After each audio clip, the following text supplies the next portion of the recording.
En dehors de ma surface est le premier podcast où l'on discute foot, voyage, rencontres, expériences de vie avec des acteurs du football.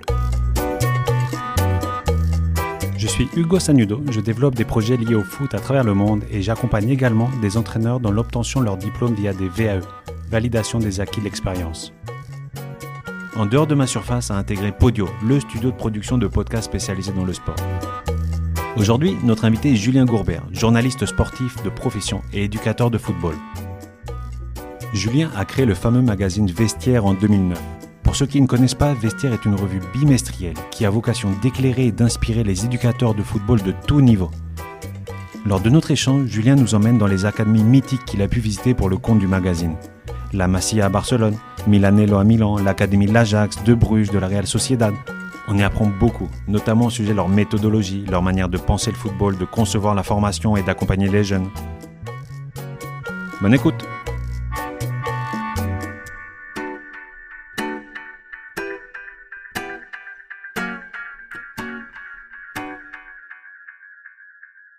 Salut Julien, comment vas-tu? Très bien, merci. Ouais, je suis très content d'avoir un peu de temps et de pouvoir discuter avec toi de foot, de formation, de centre de formation, ouais, pour changer un peu et de voyage.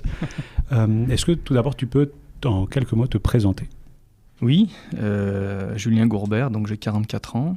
Je suis journaliste sportif de profession et j'ai créé ma propre revue il y a maintenant 13 ans.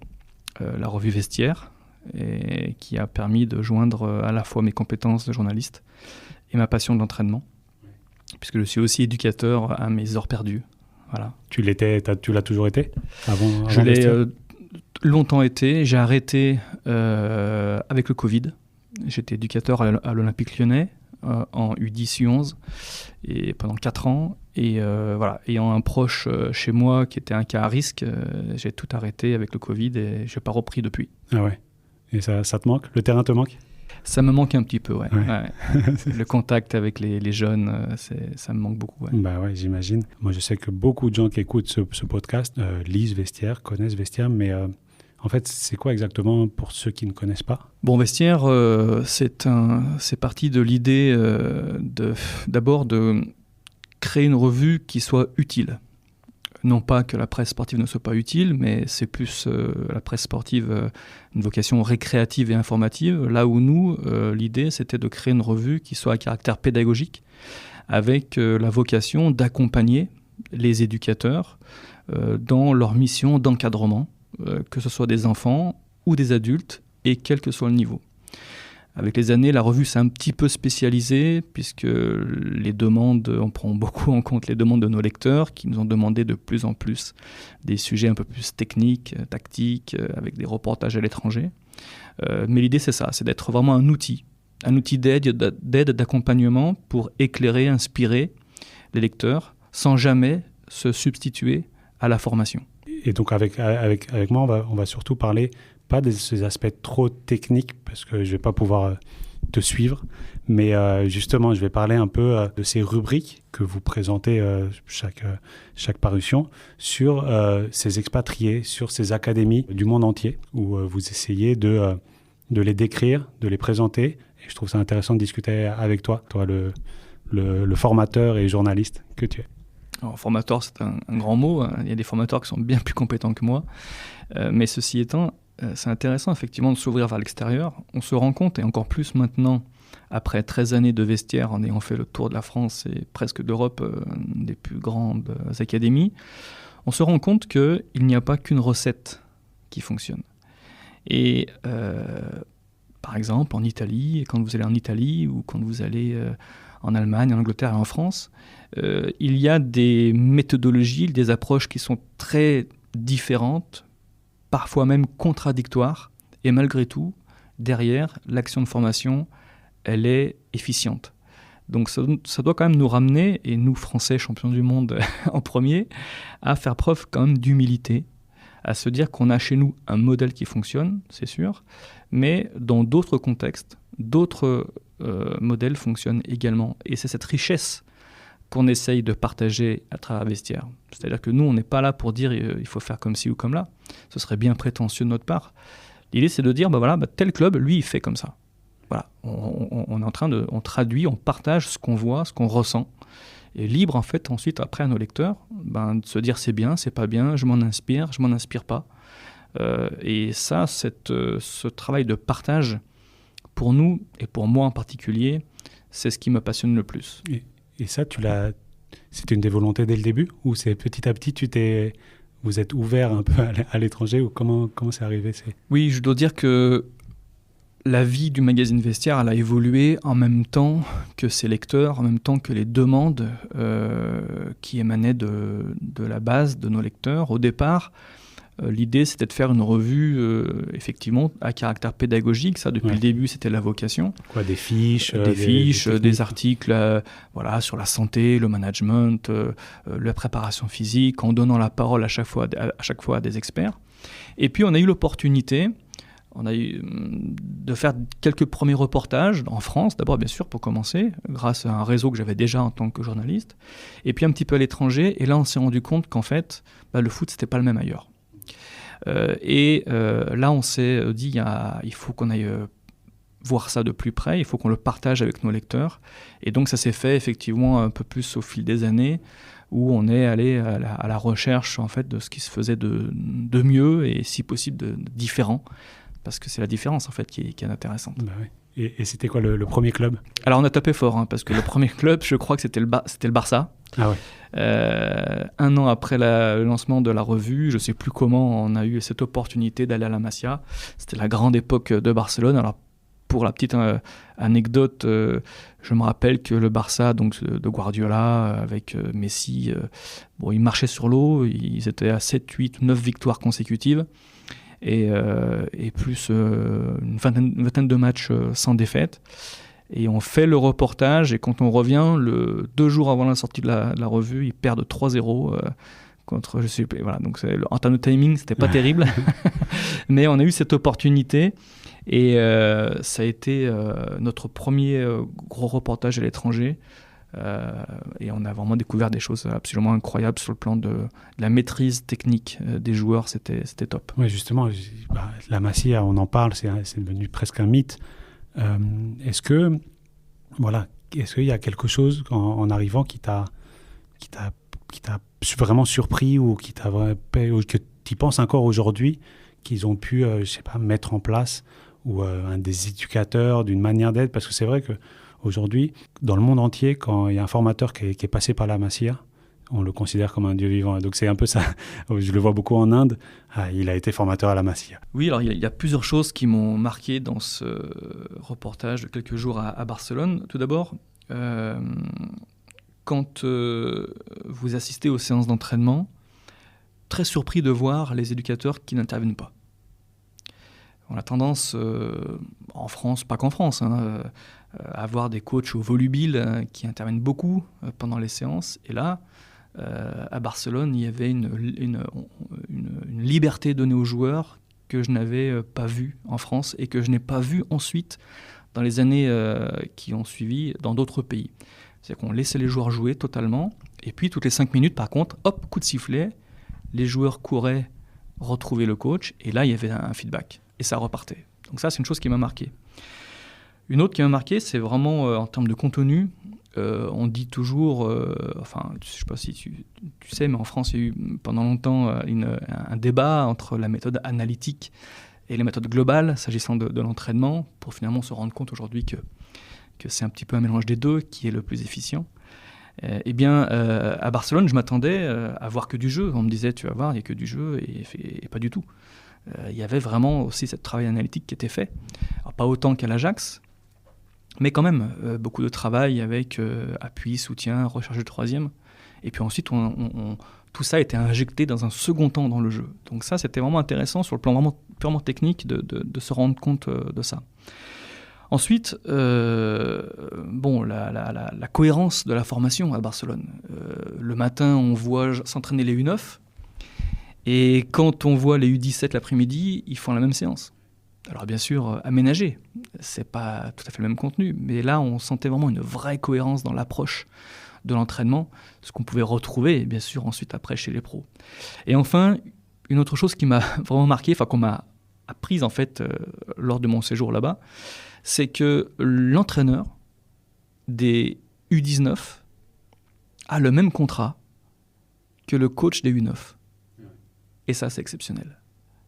Et c'est le gros problème qu'on a en France, pas qu'en France d'ailleurs, mais c'est qu'en France, quand vous avez un éducateur qui est de qualité, on le pousse vers le haut dans le foot à 11 pour monter ou pour ne pas descendre. Alors que la vraie complexité dans l'encadrement, c'est les enfants. Parce que si vous vous trompez dans l'encadrement, dans la façon d'entraîner avec un U17, c'est pas très grave. Dès lors qu'il joue, ça passe. D'accord ? Par contre, si vous vous trompez avec un enfant de 8 ans, sur le plan émotionnel, vous pouvez involontairement lui faire beaucoup de mal. Et puis vous pouvez même jusqu'à aller le pousser à arrêter son activité. Donc on devrait inverser la pyramide et mettre les vrais compétents, entre guillemets, dans le foot d'en bas, de base, chez les enfants. Le Barça le fait, mais là, le Barça, là, ils sont très forts, c'est qu'ils font les deux. C'est que vous avez les mêmes contrats, c'est-à-dire que vous avez la même compétence et le même niveau de salaire. Alors vous allez me dire, oui, mais il y a plus d'entraînement en U19. C'est vrai, mais en U9, au Barça, le coach, il entraîne les U9 et à côté, on lui donne d'autres missions parallèles au sein du club. Ça m'a vraiment impressionné. C'est pour moi le modèle gagnant que j'ai retrouvé uniquement à Barcelone. Ouais, c'est vrai. Pourquoi le entraîneur U17, il devrait être mieux que le U15 tu vois ? Aujourd'hui, c'est vrai, c'est une promotion alors que ça l'est pas. C'est juste une autre catégorie, au contraire.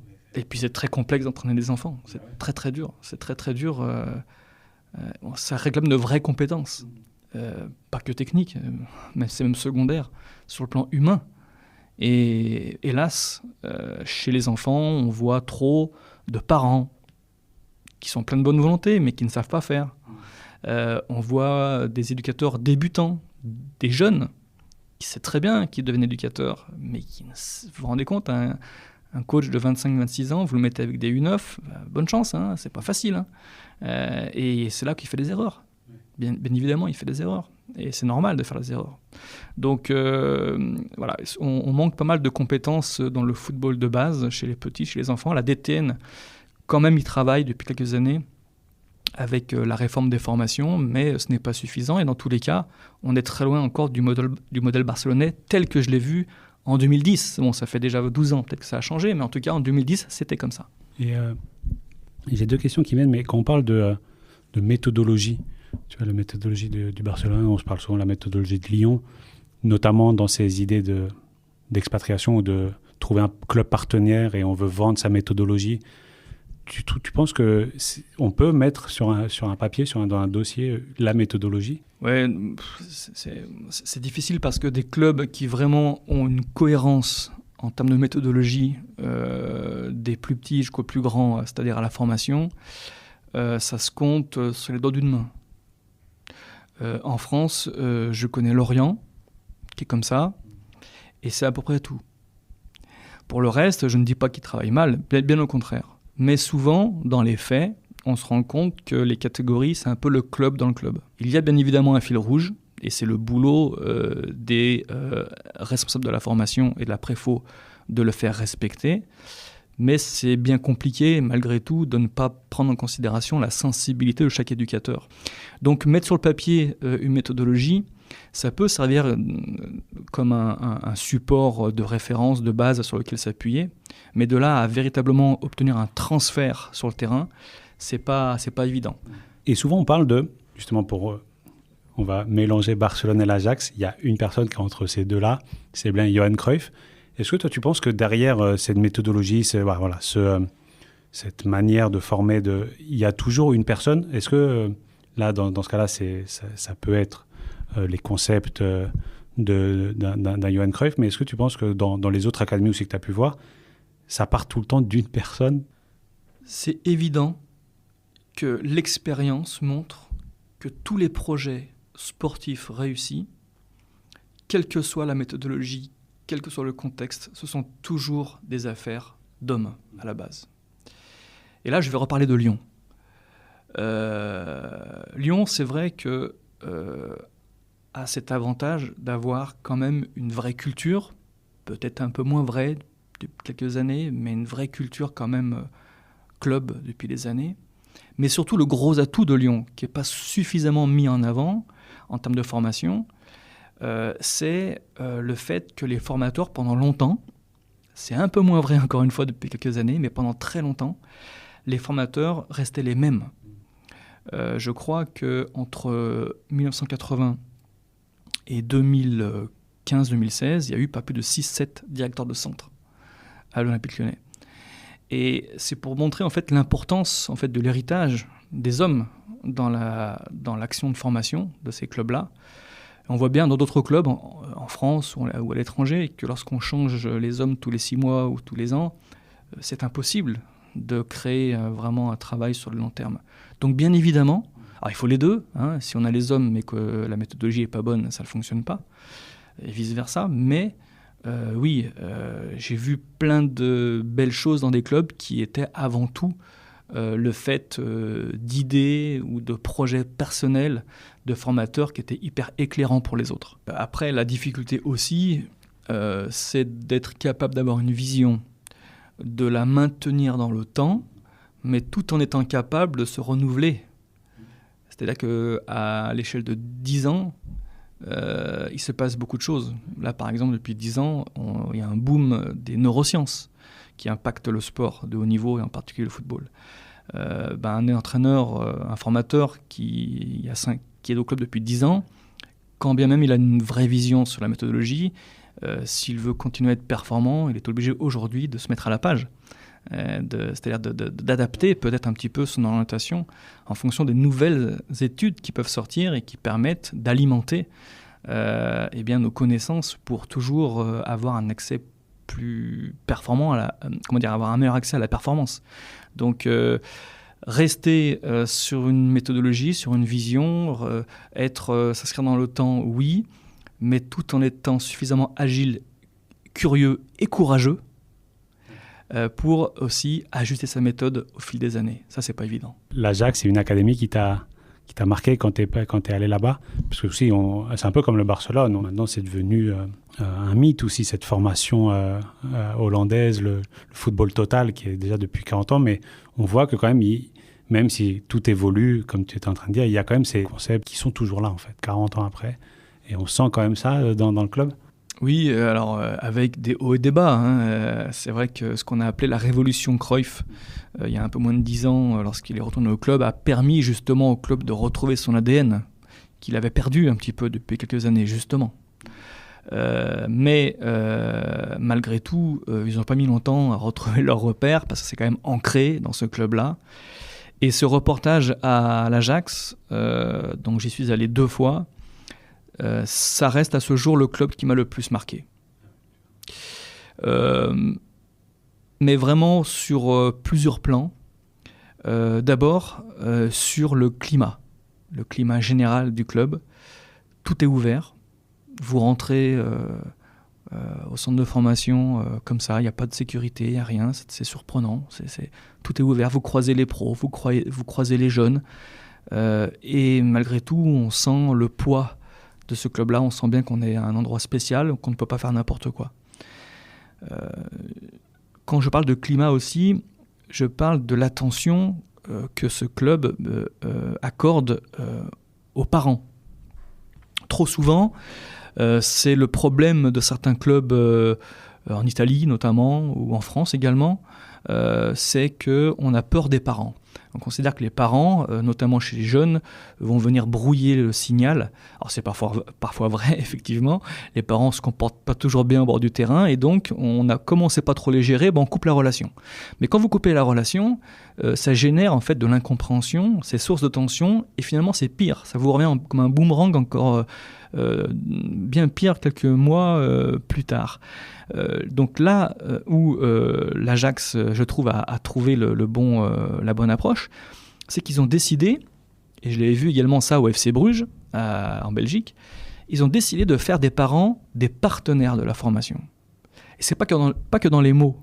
C'est-à-dire que vraiment, ils attachent une grande importance à l'accueil des parents. Il y a notamment un bâtiment qui leur est spécialement dédié, où les parents peuvent à la fois se restaurer, discuter dans des conditions vraiment très très cool, on va dire, et dans un bâtiment tout vitré où ils peuvent voir les séances d'entraînement.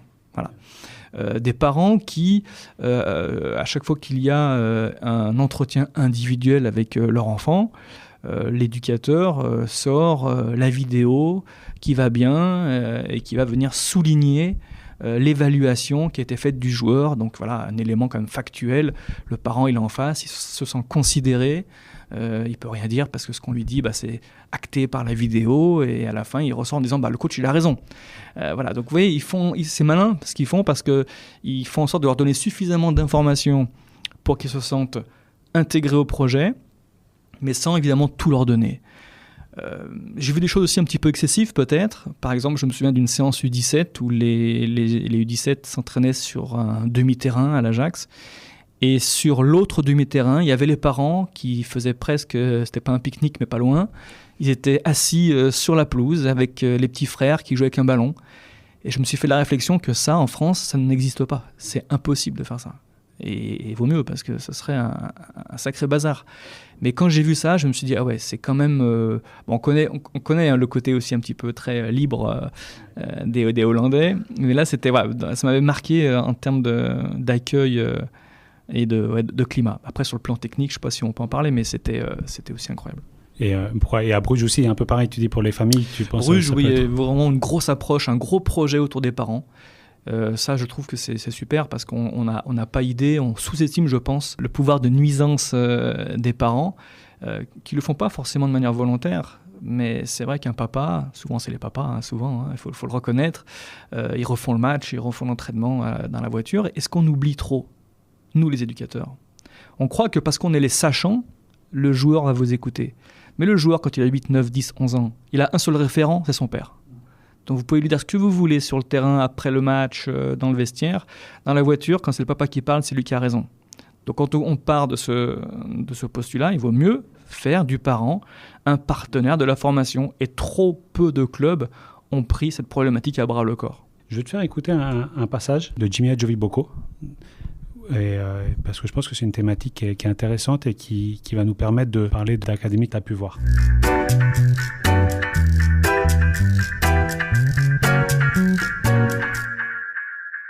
Donc pour moi, il était complètement inconcevable d'avoir un jeune qui sorte au bout de 2 ans, qu'on lui dise t'es pas bon. Alors beaucoup nous ont dit ouais, mais tu pourras pas avoir de résultats, vous pourrez pas avoir de résultats parce que il faut écrémer, il faut on est sur un autre projet. On recrute des jeunes à l'âge de 13 ans. L'objectif, c'est que à 18 ans, ils puissent devenir de vrais citoyens et qu'ils puissent trouver leur voie, que ce soit dans le football ou autre chose. Et nous, le challenge, c'était de démontrer qu'avec cette approche, on pouvait avoir autant, voire plus de résultats que les autres. Et on l'a prouvé.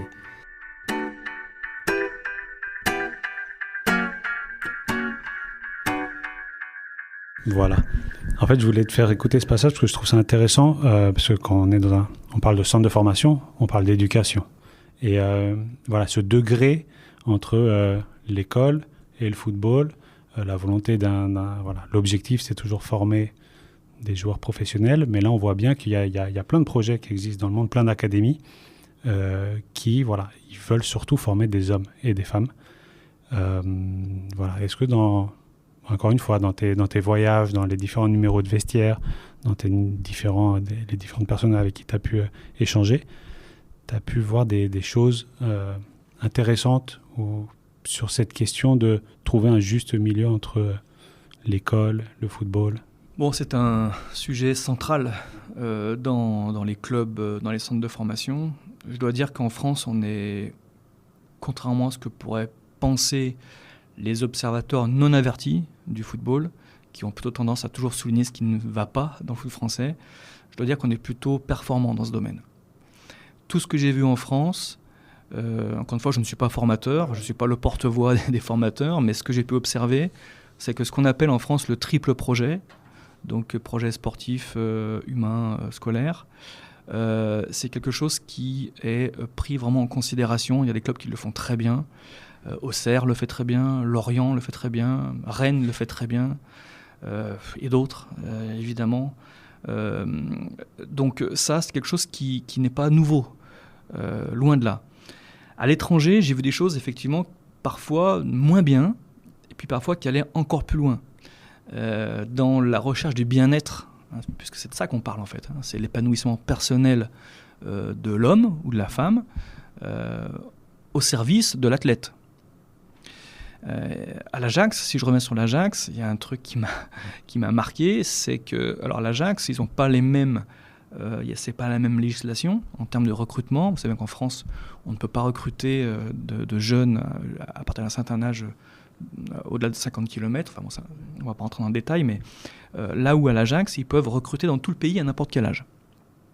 Et ça donne des situations un peu surprenantes d'enfants qui ont 12-13 ans et qui viennent de l'autre bout du pays. Eh bien, à l'Ajax, ils ont décidé qu'il n'y aurait absolument aucun joueur pensionnaire du centre de formation. Tous les joueurs sont soit dans leur famille, s'ils habitent à côté, pas très loin, soit en famille d'accueil. Mais là où ils poussent le bouchon beaucoup plus loin, c'est que la famille d'accueil doit reproduire la cellule familiale de l'enfant en question. Un exemple, si l'enfant habite dans une maison avec 2 frères et un chien, ils vont lui trouver une famille d'accueil qui est une maison, pas un appartement, où il y aura 2 garçons sensiblement du même âge que ses frères et il y aura un animal domestique. Voilà. Pareil, s'il est en appartement, voilà. Et ça, alors après, on ne peut pas mesurer l'impact réel que ça peut avoir, mais ça montre en fait une intention. Ça montre qu'au-delà de la performance, quand même, il y a des gens dans les clubs dont le job, du matin au soir, c'est de penser au bien-être de ces jeunes-là. Et ça, c'est formidable. Alors après, il peut y avoir des excès hein, dans tout. Il y a des choses, il se passe des fois des choses qui ne sont pas toujours recommandables. Il peut y avoir des jeunes qui échouent dans le triple projet. Bien évidemment que l'un des problèmes des centres de formation, souvent, c'est qu'est-ce qu'on fait du jeune qui échoue aux portes des pros. Parce que l'enfant qui rebascule sur le club amateur à 12-13 ans, c'est pas grave. Celui qui s'est entraîné tous les jours en centre de formation et qui a 19-20 ans se retrouve entre guillemets sur le carreau, pour peu qu'il n'ait pas fait ce qu'il fallait en termes sur le plan scolaire, ça peut être compliqué. Et là, je peux prendre un autre exemple d'action qui est mise en place, je trouve c'est intéressant pour aider les joueurs à rebondir. C'est par exemple à Southampton, en Angleterre, où c'est un club réputé pour... ils font un travail de vidéo incroyable. Il y a 10 personnes à temps plein uniquement sur la seule vidéo dans le club. Je crois que c'est assez unique. Et bien, chaque joueur qui n'est pas conservé repart avec un montage personnalisé de ses meilleures actions qu'il peut ensuite montrer, s'en prévaloir auprès de futurs clubs, peut-être même des clubs concurrents. Mais en tout cas, c'est pour les aider à rebondir dans le foot. Et ça, c'est prendre du temps pour des joueurs qui quittent votre club. C'est quand même une action qui est intéressante aussi. Et là, je vais te faire écouter aussi un autre passage qui, je pense, va t'intéresser. Régis Laguesse, dont je te parlais, qui était le bras droit, qui travaillait beaucoup pour l'Académie JMG, qui, faut dire, en 10 ans, en Côte d'Ivoire notamment, mais après ils l'ont fait dans d'autres pays, ils ont formé les meilleurs joueurs de la Côte d'Ivoire en les prenant à 12 ans. Et il nous raconte la simplicité de cette méthodologie.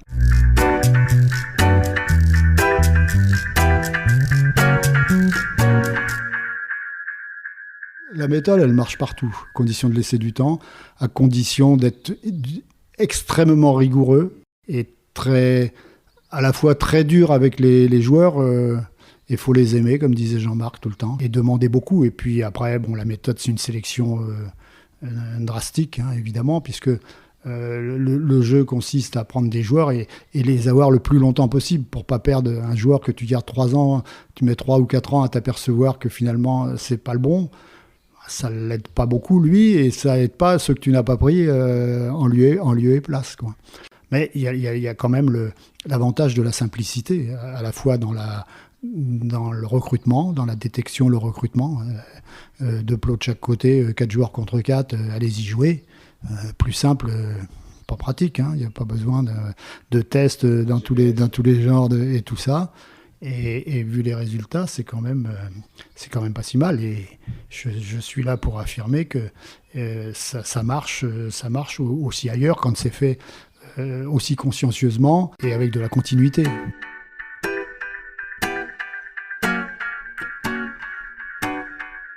Ça, je voulais le faire écouter parce qu'il y a 2 points, je trouve, assez intéressants. C'est déjà la simplicité, tu vois, où il parle de cette méthodologie.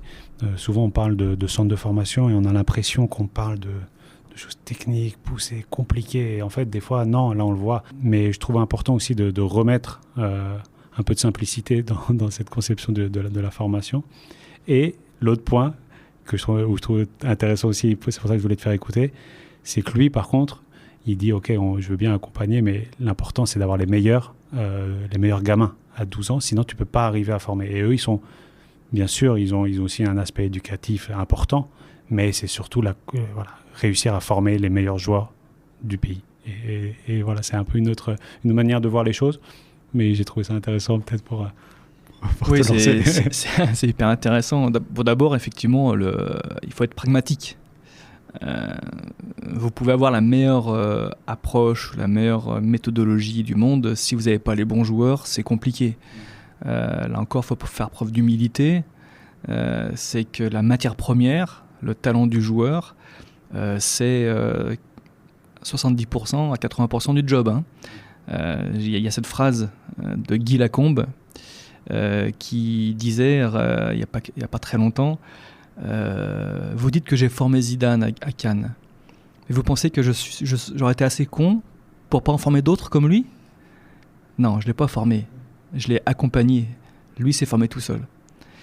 Et ça veut dire ce que ça veut dire. Ça veut dire que bien évidemment que le formateur, il apporte quelque chose à son joueur. Mais au départ, c'est le talent du joueur, d'où l'importance de la détection, bien évidemment.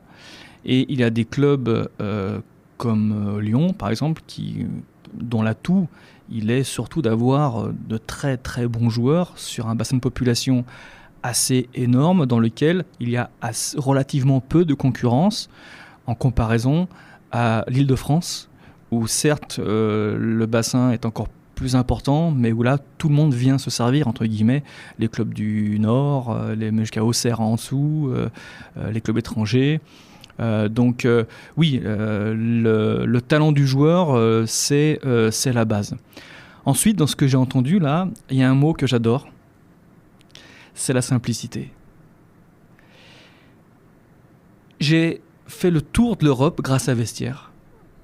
J'ai vu les meilleurs clubs, les meilleurs centres de formation grâce à Vestiaire. Je me suis régalé à faire ce job, à le faire encore aujourd'hui. Et si je dois aujourd'hui faire le bilan, ou en tout cas quelle est la principale leçon que je retire de tous ces voyages-là, c'est que plus vous allez au très haut niveau, plus on est dans la simplicité. Ça paraît paradoxal, mais c'est exactement ce que j'ai vu. Je n'ai pas vu de séance et de contenu plus simple qu'au Barça ou qu'à l'Ajax.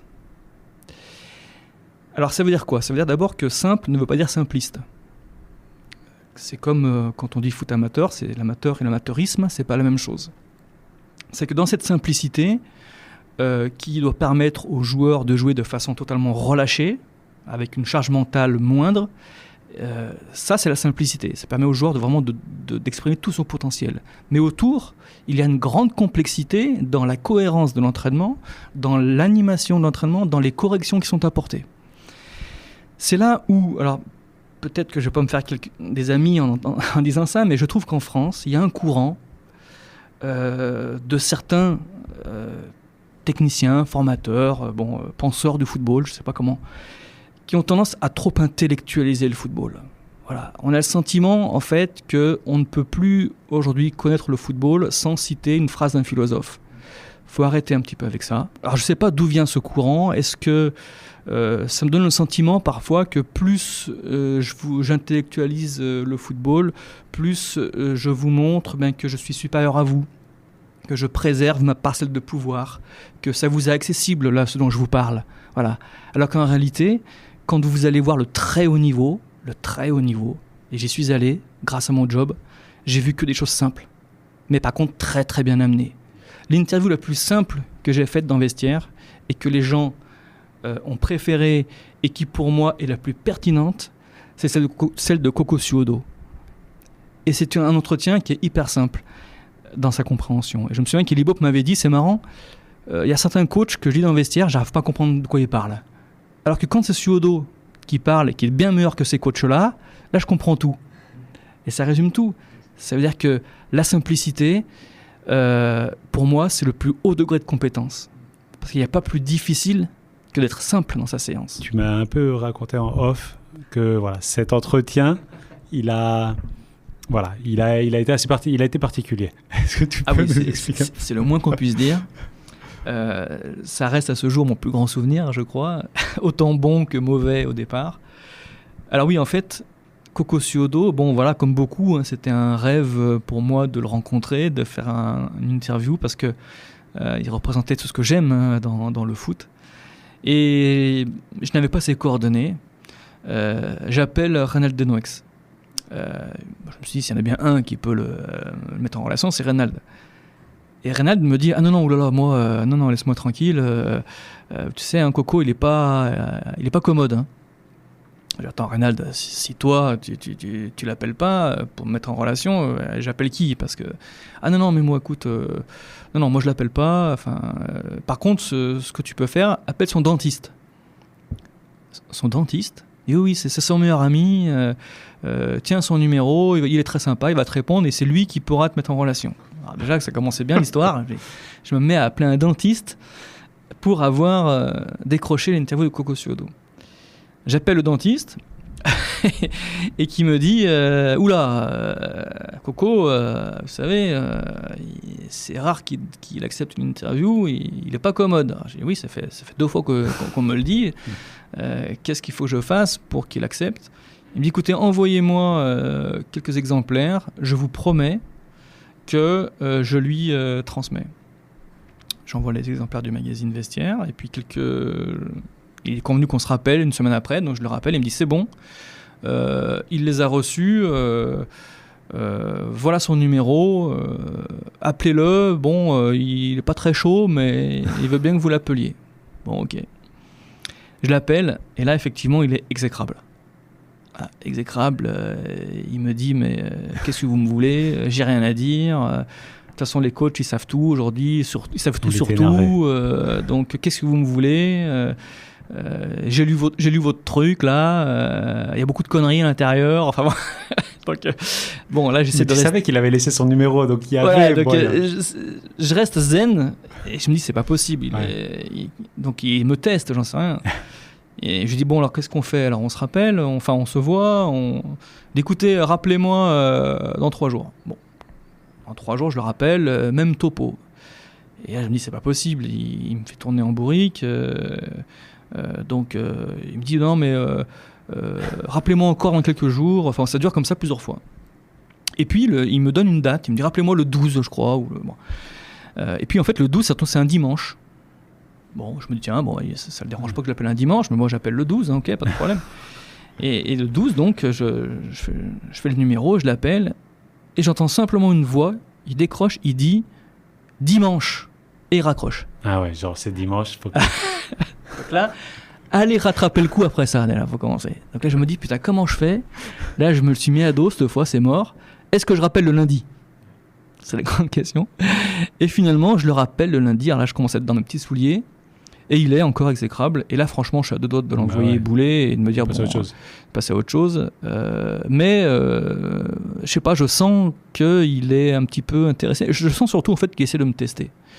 Et puis à un moment donné, il me dit, bon, allez, c'est ok, on fait l'entretien.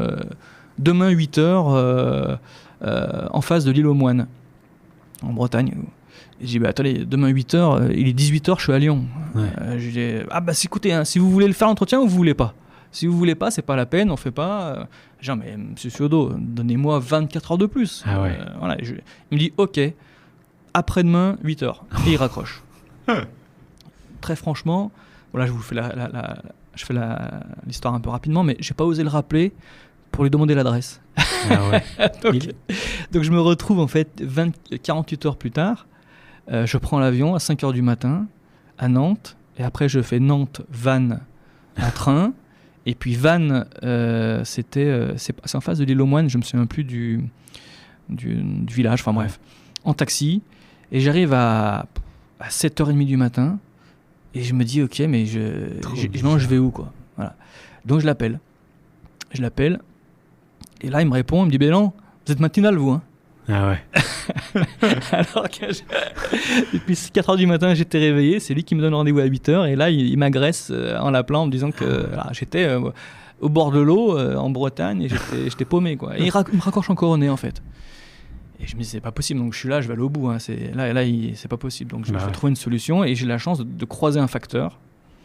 Et je dis, écoutez, vous savez pas où habite Coco Ciodo? Il se marre. Il me dit, oui, bien sûr, je vous emmène. Donc je pars avec le facteur. Et j'arrive devant chez Coco Ciodo, il me dépose, il est 8h, il y a un portail qui est ouvert, je vois pas de sonnette, je vois une allée, je le vois de loin au téléphone, donc il me regarde, il bouge pas, j'avance, et arrivé arrivé à la moitié du chemin, il me fait un signe stop de la main, alors je m'immobilise, et je me dis mais il est fou en fait. Ouais. Et après, avec sa main il me fait c'est bon, approche.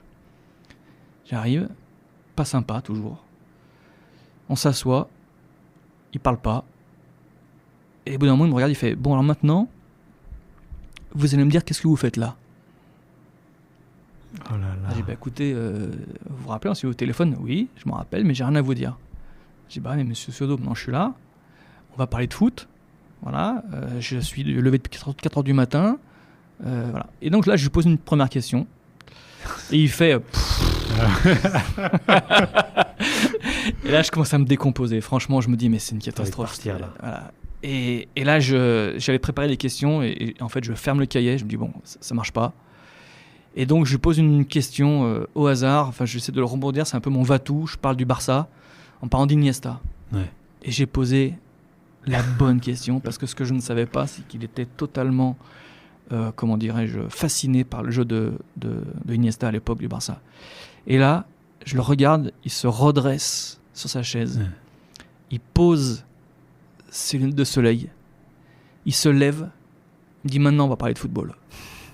Et il m'a fait un entretien le plus beau auquel j'ai assisté. Une formation à ciel ouvert, absolument incroyable. J'ai pas jeté un mot de ce qu'il a dit dans l'entretien. Il est devenu très sympa. Très très sympa. Et à la fin, je suis parti. Et il m'a dit, Monsieur Gourbert. J'ai dit oui. C'est bien ce que vous faites dans le vestiaire. Continuez. Et je suis parti. Voilà. Et tu l'as plus jamais revu? Non seulement je ne l'ai pas revu, mais je ne l'ai jamais rappelé. Parce que je savais qu'il allait me dire c'est pas ce que j'ai dit, c'était pas comme si, alors que je sais très bien que j'ai fait. Ouais. J'ai écrit ce qu'il avait dit exactement, mais je voulais rester sur une note positive. Donc je garde ce souvenir incroyable de quelqu'un qui s'est illuminé, qui à 80 ans a parlé de foot avec une modernité dans le propos, que j'ai trouvé ça incroyable. Ça m'a impressionné et c'est le meilleur pour moi entretien que j'ai fait en termes de contenu d'un coach qui ne l'était plus depuis 20 ans. Ouais, c'est ça qui est incroyable, quoi. Encore une fois, ce que me disait Ficage de Rasso, même encore aujourd'hui, à 50 ans, il se décrit comme il est footballeur. Ouais. Quand il dit qu'est-ce que tu fais dans la vie, je suis footballeur. C'est un état. Et les entraîneurs, c'est un peu pareil. Ouais. Ils sont entraîneurs jusqu'à la fin de leur vie, ils seront entraîneurs, quoi. Ben oui, alors lui, il n'a jamais arrêté d'être entraîneur dans sa tête, hein, je crois. Ouais, d'ailleurs, il le dit dans l'entretien. Et puis, quand on parlait tout à l'heure de simplicité, lui, c'est le maître pour ça. Et à la fin, la dernière question, je crois que je lui pose la question en lui disant mais pourquoi vous n'êtes jamais investi après votre carrière dans les fédérations ou dans... Il dit parce que j'avais pas bonne presse auprès des coachs. Bon, pourquoi est-ce qu'ils étaient jaloux de vos résultats ou qu'est-ce qui s'est passé? Et il a cette réponse, il me dit il n'arrivait pas à concevoir que ça puisse être aussi simple. Sous-entendu ce qu'il faisait lui au FC Nantes avec ses joueurs. Voilà, et fabuleux quoi. Ouais, fabuleux.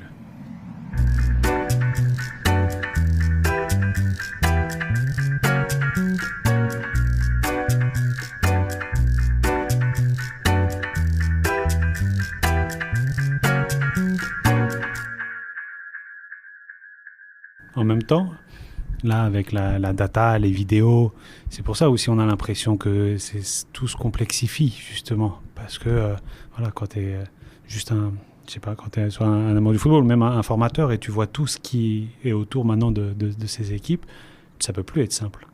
Alors là, c'est encore autre chose, parce qu'on n'est pas dans le contenu de la séance. On est sur ce qu'il y a autour. Alors oui, c'est complexe Mais ceci étant, la data, la vidéo ne sont que des aides à la décision. D'accord ? Le problème viendra le jour où ça va vraiment se substituer à la décision du coach. Pour le moment, on en est à un stade où ça reste une aide à la décision. Moi, je trouve ça bien. Pour l'accès à la performance, c'est intéressant. Ce dont je parlais, moi, c'était plus quand même sur les contenus d'entraînement, sur la sémantique aussi qu'on utilise.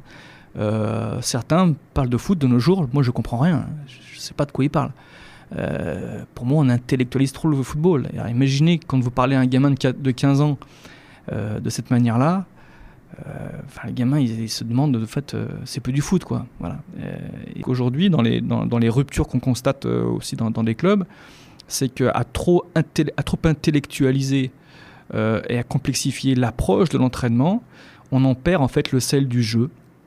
Voilà, ce qui permet à des jeunes de sortir de leur zone de confort, de tenter des choses sans avoir peur de se tromper. C'est-à-dire qu'ils n'ont pas le sentiment de rentrer sur le terrain en passant un examen. Voilà, ils jouent. Et c'est ça qu'on a tendance un petit peu à oublier. Tout à l'heure, ce que tu m'as fait écouter avant, c'était sur la détection, des choses très simples. Effectivement, à l'Ajax, par exemple, chaque année, ils testent 1000 joueurs. Il y a 1000 joueurs de tout le pays qui viennent faire une détection. Pendant une semaine, ils font que du 4 contre 4. Il n'y a pas de règle. Voilà, 2 cages de chaque côté, 2 mini-buts, 4 contre 4, et on y va. Voilà, c'est simple, le foot. Il y a une autre académie, un autre centre de formation qui est un peu mythique, et je sais que tu es allé le voir, c'est Milanello. Milanello, le centre de formation du Milan AC. Qu'est-ce que tu as vu là-bas ? Qu'est-ce qui t'a marqué ? C'est pas ce qui m'a le plus impressionné. Donc j'ai fait les deux à Milan, l'Inter de Milan et le Milan AC. Milan AC, très, très beau centre d'entraînement, évidemment. Voilà, très clinquant, avec des contenus intéressants. Avec le poids du club. Alors, c'est ce qui m'a peut-être le plus marqué, c'est la culture de la gagne, le poids du club énorme. Mais à l'excès. Voilà. Pour moi, hein, après, voilà, c'est ce que j'ai vu à l'Inter de Milan, par exemple, grâce à Mohamed Chacha, qui est aujourd'hui formateur au PSG. On avait pu se rendre là-bas, on a vu de très belles choses. Et d'autres, pour moi, un peu excessives. Par exemple, je me souviens d'un coach U12 qui, dès le lundi, parlait de l'adversaire à ses joueurs. Donc il se comportait comme un coach pro, quoi. Il parlait des forces et faiblesses de l'adversaire du week-end. On était lundi ou mardi, je ne sais plus, mais bon, on était en U12. Et ça, vous dites, ah ouais, quand on dit que les Italiens sont dans la gagne, c'est pas une légende. Hein. Ça, on le sent effectivement beaucoup. C'est ce qui m'a peut-être le plus marqué. Ouais, c'est justement c'est dans un autre épisode avec Vikash Dorasso, il me disait que juste après la défaite, la fameuse défaite du Milan AC contre Liverpool, où ils gagnaient 3-0, ils ont perdu au penalty après séance de tir au but à la fin, et que le président est rentré dans les vestiaires juste après, et il les a pas engueulés. Lui, il disait on s'attendait à se faire engueuler, et il a dit non. La seule chose qu'il a dit, c'est le Milan est un grand club et il restera un grand club. Il est parti comme ça. Et ça va, c'est ça l'institution, au-dessus de tout. Et ça me fait penser aussi à un autre passage d'un autre podcast, d'un autre épisode que j'ai fait avec Luis Norton, qui est un grand formateur portugais, qui a travaillé à Lille récemment, et qui a aussi il a travaillé dans le monde entier, parce qu'il a travaillé en Inde, en Afrique, et au Benfica. Et il expliquait une des différences qu'il a marquées en arrivant à Lille, c'est qu'il n'y a pas vraiment cette notion d'institution à Lille. Et je voulais avoir un peu ton avis. Lui disait qu'à Benfica, le jeune de 15 ans, il jouait pour le club. Et voilà. Et toi qui es allé au centre de formation de Benfica, est-ce que tu l'as senti aussi, un peu comme à Milan, la puissance de ces institutions ? Oui. Oui, il faut le reconnaître. Benfica, un centre d'entraînement, un centre de formation fabuleux, incroyable. Les infrastructures, c'est les plus belles que j'ai pu voir en Europe. On sent tout le poids de l'institution. Bon, c'est aussi le fait qu'on est sur un petit pays où il n'y a pas non plus beaucoup de grands clubs. Là-bas, vous avez beau habiter dans le sud du Portugal, vous êtes soit pour le Benfica, soit pour Porto, quoi. J'exagère presque, mais un peu, mais c'est un peu ça. Et donc ces clubs-là ont un rayonnement qui est colossal sur le pays. C'est comme aux Pays-Bas où on est pour l'Ajax ou pour Feyenoord, et Eindhoven, quoi. Il y a 3 clubs. Alors pourquoi est-ce qu'en France il n'y a pas cette institution ? Je ne sais pas. C'est difficile à répondre. On l'a quand même un petit peu. Bon, peut-être parce que je suis lyonnais, je parle comme ça, mais il me semble qu'à Lyon, quand même, pendant longtemps, on a senti ce pédigré. D'ailleurs, souvent, les gens disaient que c'était difficile quand on n'est pas lyonnais de rentrer dans le club. Et puis les jeunes avaient vraiment envie de réussir pour le club. Il me semble qu'il y a encore à Lyon cet état d'esprit-là, peut-être un peu moins, mais ça perdure. Après, c'est aussi le lot des clubs identitaires qui sont comme ça à l'étranger. En Italie aussi, il faut aussi dire que le foot, c'est la folie, quoi. Je veux dire, on ne peut pas comparer la passion en Angleterre et en Italie du foot et en France. Il faut y aller dans ces pays-là, dans les clubs, pour se rendre compte de la différence. Tu me disais en off que tu étais allé les voir et ça m'a toujours aussi surpris. C'est la Real Sociedad, qui est c'est aussi une institution dans le Pays Basque. Et c'est quoi leur secret ? Alors, ça serait dur je connais pas leur secret. Par contre, ce que j'ai vu, c'est d'abord alors là, une culture, un amour du club, c'est indéfectible. Lorsque je suis allé à la Real Sociedad, j'étais accompagné, j'avais invité un ami, Alain Blachon, qui est l'ancien adjoint notamment de Guy Lacombe à Rennes, à Paris, ancien adjoint de Christophe Galtier aussi à Saint-Étienne. Et je l'avais invité à venir avec moi à ce reportage. Et le premier jour, on voit un match U12. Écoute, j'ai jamais vu des U12 jouer comme ça. Il y avait une qualité de déplacement et sur le plan moteur, dans les habiletés motrices, de joueurs à un âge où on est en pleine croissance, c'est la puberté, qui était vraiment impressionnante. Puis même Alain, qui est un formateur, il a été formateur à Lyon, à Saint-Étienne, enfin bon, il me disait, mais Julien, mais qu'est-ce qui se passe ? J'ai jamais vu ces joueurs, mais ils sortent d'où ? Donc à la fin du match, on va voir les coachs, on dit, mais c'est qui ces joueurs-là ? C'est une sélection régionale ? Je dis, non, ça c'est les scolaires. Comment ça c'est les scolaires ? Et en fait, on a compris une chose incroyable, et que peut-être on pourrait s'en inspirer, en France notamment, c'est que jusqu'à 12 ans, au Pays Basque, vous n'avez pas le droit de vous inscrire dans un club. Que ce soit le foot, le tennis ou le basket. Tous les sports se font en milieu scolaire. Mais attention, là où il y a une vraie valeur ajoutée, c'est que vous êtes obligé de pratiquer 6 sports. 3 individuels et 3 collectifs. Ce qui fait que ces jeunes-là, à 12 ans, ils ont une habileté motrice.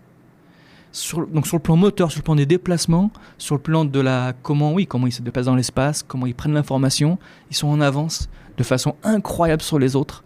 Et c'est à 12 ans qu'ils se spécialisent, entre guillemets, et qu'ils s'inscrivent au foot ou au rugby.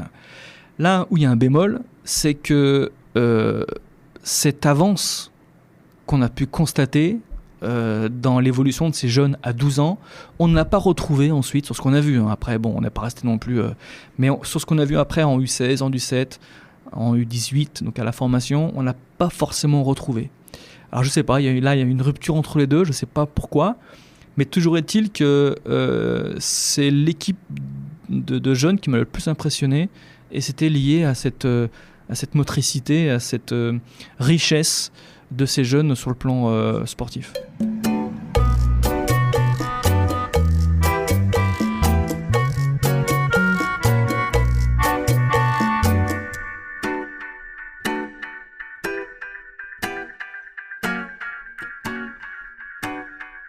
Je me rappelle d'une autre image qui a pu marquer peut-être les internautes qui ont pu la voir, c'est Zidane.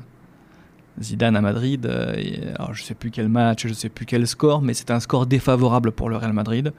Zidane était l'entraîneur et on arrive à la mi-temps du match, je crois que le Real est mené, enfin bref. Et là c'est pareil, on s'attend peut-être à ce que Zidane peut-être prenne la parole et soit un petit peu véhément en direction de ses joueurs. Et la première chose qu'il fait, c'est de mettre des coups de pied dans les sacs qui sont posés par-dessus le gros logo Real Madrid qu'il y a au milieu du vestiaire. Voilà, il le pousse et il regarde les joueurs de dire « N'oubliez pas où vous êtes là ». Voilà. Et je trouve que ça vaut tous les toutes les phrases, tous les mots.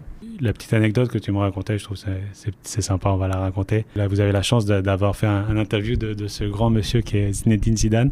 Et c'est lors de cette interview qu'il vous a expliqué un peu son envie de devenir entraîneur. Oui, il était en train de... C'était avant qu'il devienne entraîneur chez les jeunes au Real Madrid. Il était sur le point de s'engager avec donc les jeunes du Real. Et il était en train de passer son diplôme avec la 3F. Et on parvient à faire un entretien avec lui. Et bon, il était content parce qu'il savait qu'on allait parler que de foot, donc du coup la confiance s'est très vite instaurée. Et on a eu rendez-vous donc dans un hôtel à Madrid. Et ouais, c'est rigolo parce qu'en fait on arrive à l'hôtel et bon, il arrive en retard et puis on voit une grosse voiture vite teintée qui se gare n'importe comment devant l'hôtel, et on se dit bon bah c'est Zizou quoi, il arrive et puis il a la bourre, il pose sa voiture comme ça. Et là vous avez un gars de la sécurité qui se met à courir en faisant des grands signes de dire mais non mais dégagez de là, vous êtes mal garé. Et en fait Zizou il sort de la voiture, il a simplement relevé un petit peu sa casquette pour montrer qui c'était, et là c'était le gars de la sécu, il s'est confondu en excuses. Zizou est rentré. On est monté dans une chambre pour faire l'entretien, ça a duré une petite heure. Évidemment, à l'accueil, 2-3 personnes l'ont reconnu. Et quand on est redescendu 1 heure plus tard, on ne pouvait même pas marcher. Dans l'hôtel, il y avait 300 personnes. C'est la folie. Et là, il a passé du temps avec chacun. Il a fait une photo avec chacun. Au bout d'1 heure, on est parti. Il a dû y rester, je sais pas, 2 heures, j'en sais rien, mais ça montre quand même que un peu la classe quand même du personnage, c'est que voilà, il a pris du temps avec tout le monde, il les a pas snobés, bon, excepté la voiture qui est restée en plan devant devant la baie vitrée, mais voilà, c'est Zizou quoi, la classe. Je vais finir juste parce que moi ça me tient vraiment à cœur. Forcément dans mon podcast où je discute avec beaucoup d'entraîneurs, beaucoup de formateurs, et forcément on parle tout le temps de l'Afrique parce qu'il y a beaucoup d'échanges entre ces formateurs français et plein de pays africains.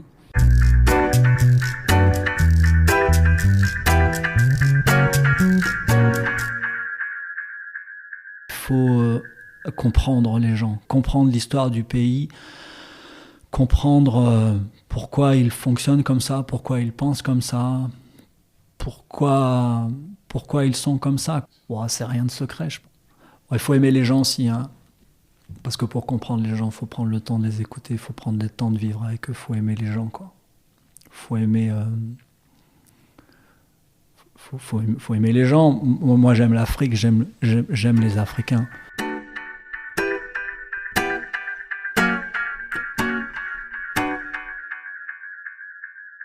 Je voulais te faire écouter ça parce que je trouve que c'est bien aussi pour terminer. Que, voilà, pour moi, c'est ça aussi, être formateur. Et être formateur à l'étranger pour les formateurs français et les entraîneurs, c'est ça, c'est que l'humain, quoi, c'est que l'amour. Ah mais là il a tout résumé. Alors j'ai jamais entraîné à l'étranger, mais pour ce que j'ai pu entendre et comprendre et voir, je pense que la première qualité de l'entraîneur ou du formateur qui part à l'étranger, c'est la contextualisation. S'il tient pas compte du contexte dans lequel il est, de s'imprégner de la culture là où il est, c'est fini pour lui, ça va pas durer longtemps. C'est un petit peu ce qui a été reproché d'ailleurs à un moment donné à des entraîneurs français qui avaient le sentiment que lorsqu'ils allaient en Amérique du Nord, nous formateurs français, cocorico, on est réputés, vous allez voir ce que vous allez voir, et ils arrivaient avec tout leur savoir, certes, mais sans tenir compte en fait d'une mentalité totalement différente. Et qu'il faut s'adapter, quoi. La première qualité d'un éducateur, c'est de s'adapter au public, à la culture club, à l'histoire du club. On n'entraîne pas un jeune américain avec toute la culture US qu'il y a autour de lui en termes d'effort, de la culture de l'effort, comme on entraîne un jeune de 15 ans en France, où la culture n'est pas la même et il faut s'adapter pour que le message passe. Donc ce qu'il a dit, évidemment, c'est ce qu'on disait tout à l'heure, c'est que l'humain, c'est d'abord l'humain. C'est je comprends et je m'adapte à l'humain, et cette compréhension, cette adaptation va se mettre au service derrière du sportif, de l'athlète que je vais entraîner, que je vais faire progresser pour performer. C'est ça. Mais je trouve, justement, bien sûr, il y a des cas d'éducateurs, des mauvais exemples, mais la plupart, et c'est pour ça qu'il me fascine, toutes ces personnes qui partent à l'étranger, c'est qu'ils justement ils le font mais de manière tellement naturelle. Ils n'analysent pas. Ok, je dois m'adapter. Ils vont jamais ils se disent pas, mais ils le font naturellement. Parce que c'est ça leur métier en fait, c'est s'adapter aux gamins qui sont devant, aux joueurs qui sont devant. Mais ils le font de manière tellement naturelle. Bon, Julien, je voulais, c'est la question que je pose aux formateurs, mais je vais te la poser aussi à toi. Qu'est-ce que tu dirais, toi, vu que tu en côtoies beaucoup, à un formateur, à un éducateur, à un coach qui hésite avant de partir à l'étranger? Ça dépend à quel stade il est de sa carrière de formateur. Voilà. S'il est au tout début de sa carrière de formateur, alors moi, humblement, hein, parce que encore une fois, je veux pas... Voilà. Moi, je pense qu'en France, quand même, ce qu'on fait, on le fait très bien malgré tout. On peut apprendre beaucoup de l'étranger, sur ce que j'ai pu voir, mais l'inverse est vrai aussi. Donc je pense qu'il n'y a pas de meilleure formation que d'entraîner dans un premier temps en France. Si on parle d'un éducateur qui est déjà expérimenté, et j'en connais pas mal d'ailleurs qui m'ont dit ça, il ne faut pas avoir de regret de ne pas connaître à un moment donné une expérience à l'étranger. Et pas forcément sur le plan sportif, c'est sur le plan humain. Toute aventure professionnelle est avant tout une aventure humaine. Et je pense qu'on prend la dimension de cela lorsqu'on se retrouve en Afrique, en Amérique du Nord, en Inde, ou que sais-je, mais à des endroits où on doit s'adapter, où on n'est pas uniquement sur la méthodologie, on est sur l'approche culturelle, humaine. Ça, c'est passionnant. Alors par contre, c'est pas fait pour tout le monde, parce qu'il y a aussi des coachs, comme dans d'autres métiers, qui aiment rester dans leur zone de confort, et puis d'autres qui recherchent ça, se mettre un petit peu en difficulté. La contrainte est le moteur de l'évolution. Et lorsque vous êtes à l'étranger, 1 an, 2 ans, 3 ans, je pense que d'un coup vous progressez énormément parce que vous vous êtes adapté, et après vous êtes prêt sans doute à... Vous êtes encore plus fort lorsque vous revenez. On le voit chez les joueurs de foot aussi, hein. C'est le cas. Hein. Maintenant il faut partir et lancer vestiaire à l'étranger. Qui sait. Bon, merci beaucoup Julien, c'était super intéressant, on a pu parler de foot, de voyage, de formation. Donc voilà, je te souhaite une longue vie à Vestiaire. C'est gentil, merci beaucoup. Et on se reverra bientôt. Avec plaisir. Ouais, merci beaucoup.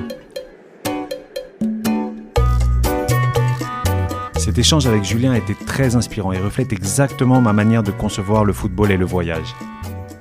Même si la formation française est sans conteste une des meilleures du monde, on apprend toujours en regardant ce qu'il se passe à l'étranger. Voilà, vous venez d'écouter le 45e épisode de En dehors de ma surface. Hâte de vous faire découvrir le prochain épisode. Et n'hésitez pas à faire un tour sur podio.fr, P-O-D-2-I-O, le site de référence pour retrouver les meilleurs podcasts de sport du moment. À bientôt!